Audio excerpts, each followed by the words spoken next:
Hello and welcome to ADHD Mums. In this podcast, we tackle the tough, often unspoken realities of motherhood, neurodiversity, and mental health.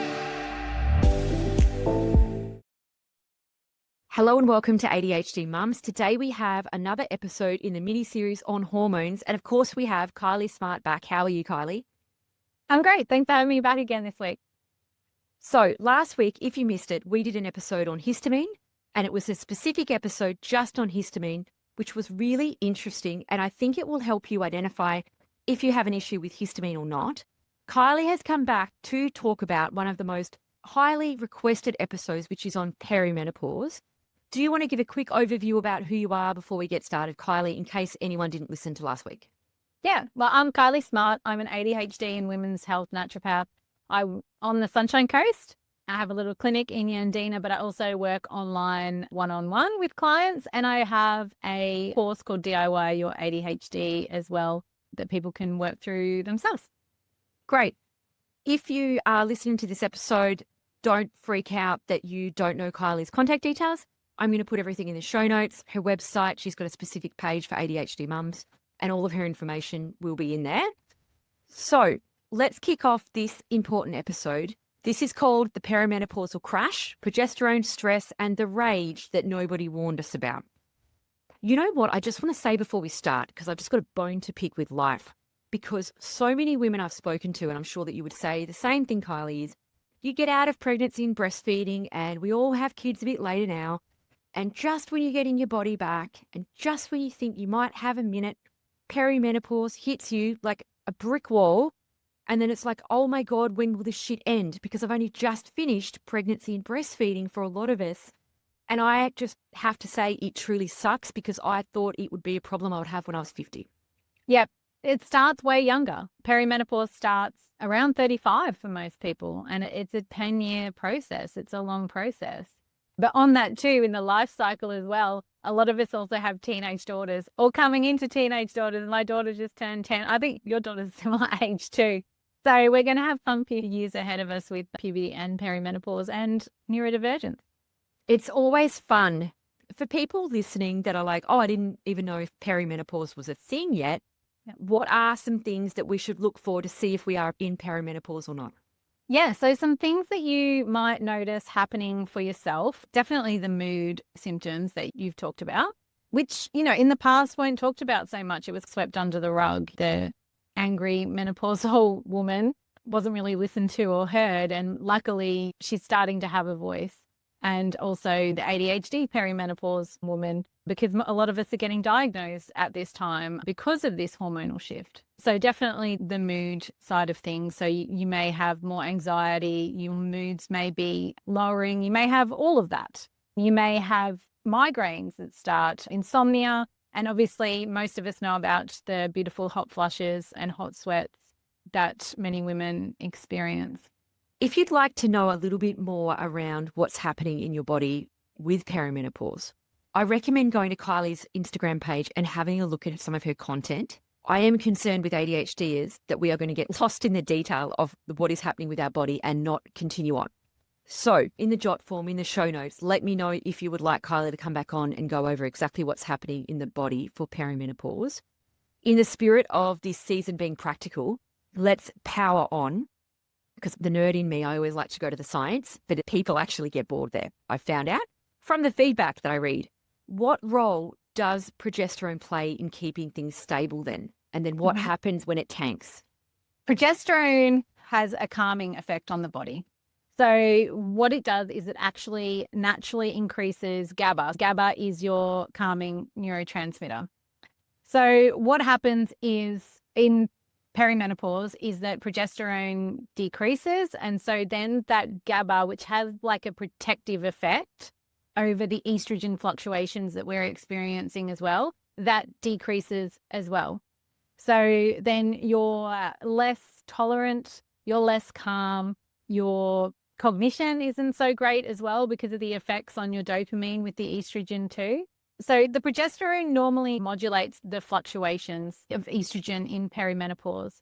But what happens particularly or that I see in clinic, that I'm seeing as a thing for ADHDers in particular and autistic women, is That due to the amount of stress that we have experienced physically and emotionally on our bodies, that we actually come into perimenopause with a lower level of progesterone. So I'm seeing this happen quite a lot. And what that means is that when the estrogen starts to fluctuate, the progesterone just isn't there to protect as much. So we feel the effects even more. And then on top of that, we have extra sensitive dopamine receptors and serotonin receptors. And so these fluctuations become even more pronounced. Chuck in some histamine intolerance as well, if you're one of those lucky people that has that too. And then you have even bigger estrogen spikes up and down with even bigger mood fluctuations up and down. So that's what I see happening with my perimenopausal neurodivergent women. It's really hard not to feel a little depressed. It's a lot. Yeah, it kind of feels a little bit like an unfair load placed on neurodivergent women, but I'll just continue to move through that. I will ignore it as I do with a lot of big feelings, and we will power through. I think understanding, though, is important because you can have these big feelings and not understand where they're coming from or why. So I guess it's when people are juggling that, do I need to get diagnosed or not? Do I need to understand myself? I think it's the same with this and with perimenopause, in that like perimenopause can be more difficult for neurodivergent women, and it's acknowledging that rather than struggling. And like, why my best mate Karen, she's flowing through, she's just like, oh, I haven't had a period and that's it. And like, well, that's not fair. But when we understand it from that neurodivergent lens, I think that can be helpful for some people. Oh, that's true. Because otherwise you think, why me? I can't cope. And if you keep going to the doctor and asking for help and not getting anywhere, those messages are only increasing. So yes, that is a great point. So how does chronic stress impact progesterone and then really turn up those ADHD symptoms? So the way that we make our hormones is fairly complicated, but we do make our cortisol from a hormone called pregnenolone. So pregnenolone, if you look at it like a cascade of hormones, occurs before progesterone and cortisol. So your body then has to choose whether to make progesterone or whether to make cortisol. So when your body is chronically stressed and you're in fight flight, you're surviving, you're running away from that lion, your body is going to preference the cortisol. So what we see is lower progesterone. So we often can see this earlier in life too, maybe with some fertility issues. I experienced this myself because I was doing all the things and my progesterone totally tanked, and it took me a few years to get pregnant. So I was in fight or flight and my body was prioritizing cortisol. If you think about it in that really simplified term, when you're running away from a lion, you're not going to be doing the other word that starts with F, to procreate. And then I see this kind of going into perimenopause, and then the progesterone isn't there for the protective effect that it should have. So then it's making that worse. But the progesterone and the GABA is also protective with your ADHD as well, because it helps to keep you calm and modulate those low dopamine, low serotonin kind of effects that we have as well. Okay, so really you've painted a picture around neurodivergent women hitting menopause, which really shows how affected a lot of us feel, and whether we get the right help or get turned away, that can be our experience. Why do you think so many women, when they do report anxiety, rage, sleep issues, why do they get dismissed? I think it's lack of tools and understanding. And I think that's something that naturopaths do really well, is that we do have a really great understanding of hormone and of stress and biochemistry and how that can impact a person. And it's about the tools that are available. I don't know lots about other medications because I don't use them. They're not in my toolkit. Some doctors don't know a lot about nutrients and herbal medicine because they don't use it. It's not in their toolkit. I hope to see a day where more doctors are referring to naturopaths and nutritionists to help with hormones and ADHD and all of these kind of things, to understand your unique biochemistry more.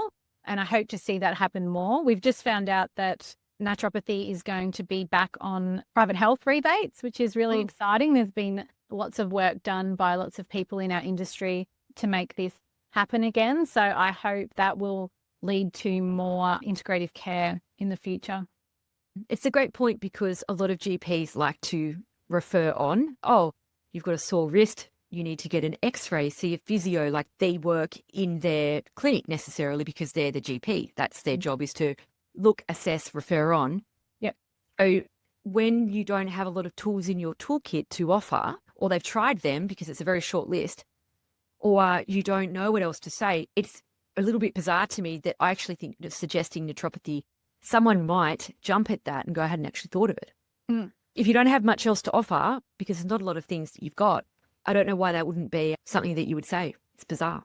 Yeah. Well, hopefully there's more naturopaths out there doing podcasts and presenting at conferences and helping to understand that we are evidence-based. What we do is based on science, is based on research, because I think being an unregulated industry, there are some people out there calling themselves naturopaths who don't have a bachelor degree qualification and who aren't practicing in the way most of us leading the industry are. So yeah, it's all about people like me and all the other awesome naturopaths getting out there and teaching everyone what we can do and how important it is.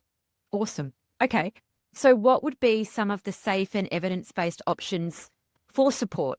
Because there aren't that many things out there. I've talked about how there isn't very many. From what I understand, there's antidepressants, there's like self-care and mental health care plan, but there's not really a lot else that's actually available. What are some evidence-based options of support that you see that maybe a GP wouldn't recommend? Yeah. So one that can be quite easy is actually adding more soy into your diet, which sounds like almost too simple and a little bit boring. But components in soy, the soy isoflavones, act as phytoestrogens. So they have an estrogenic effect on the body. So they also act on estrogen receptors. They have a modulating effect. So they help with the ups and downs of estrogen that we experience in perimenopause. So increasing your soy intake 100% is a great idea. And then magnesium and B6 or magnesium and B vitamins. So there's a few over-the-counter options that you can now get of magnesium and B6, normally in a powdered form. And that helps to support your GABA. So like I was talking about progesterone and its effect on GABA. So magnesium and B6 also helps with that. It also helps to decrease your stress. So I was talking about stress and cortisol being a big factor in low progesterone and what I see as worsened symptoms in perimenopause. So magnesium B6 can help with that. A magnesium glycinate or a magnesium citrate are the best forms. There are some that you'll see at Chemist Warehouse that are magnesium oxide. All they're going to do is give you the shits, literally give you the runs. And so if you need that, great, but don't avoid magnesium oxide. And there's also some lovely herbs that are pretty safe, like passion flower, which also works on your GABA receptors.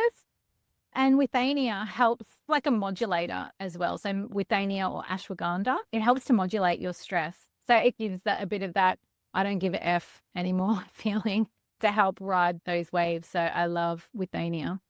And I love to have a caution and caution people on some of these over-the-counter things that you can buy. There's lots of menopausal formulas that you can buy. Some people experience worsening of symptoms, and that's because some of the herbs that are in these may have a negative effect on what you're trying to do. They aren't things that should be taken willy-nilly. So I'd be cautious with Vitex and black cohosh, which if you Google, it will tell you to take them. So be cautious with those.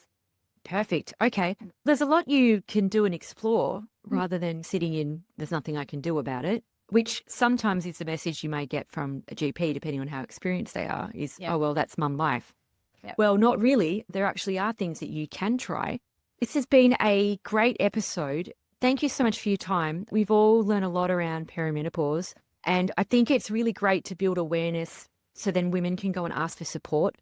That's probably the key message from what I've heard. By building awareness about what it is, you are then more likely to seek help and know how to say, hey, this isn't actually okay. I'd like to have a look at these options. And to have the confidence, if you're turned away, you may then decide to, no, I'm actually going to go and get a second opinion. Yeah, 100%. And I'm sure you're hearing it a lot out there that women are going and asking for support and are being given an antidepressant. You mentioned that earlier. There is more that you can do. So seek support from a naturopath that specializes in perimenopause, specializes in women's health. And there are also integrative GPs out there that work with perimenopause as well. So make sure that they understand what's going on. There's also a great book from Lara Bryden, And she is a doctor and a naturopath. So you can listen to it on audiobook, and it explains a lot of this in more detail. And also gives some good insight into using bioidentical hormones as well. So that's a great place to start. Lara Bryden, she's awesome. Looking for a naturopath, integrated doctor that is supportive of other ways of supporting perimenopause. Great. What I love about this is it's providing education for women to advocate for themselves. And that is so important because that's the space that a lot of us have been with, seeking a diagnosis for ADHD and autism. And it's not fair. It's not okay. I'm always ragey about it because it does seem unfair. However, I think you've given us some great paths forward. If you'd like to hear more from Kylie, you can always follow her on Instagram. You can also check out her website. She's going to have a special page for ADHD mums. She's got some great online courses. And Kylie will be back again next week, or you can check out her episode from last week. Thank you so much for your time, Kylie. Thanks for having me again, Jane. Quick announcement. Did you know that we have an ADHD mums shop filled with resources designed just for you? These resources are packed with answers to the most frequently asked questions I get sent in via email. Everything from understanding ADHD and autism to practical tips for daily life. There's also a free assessment tool.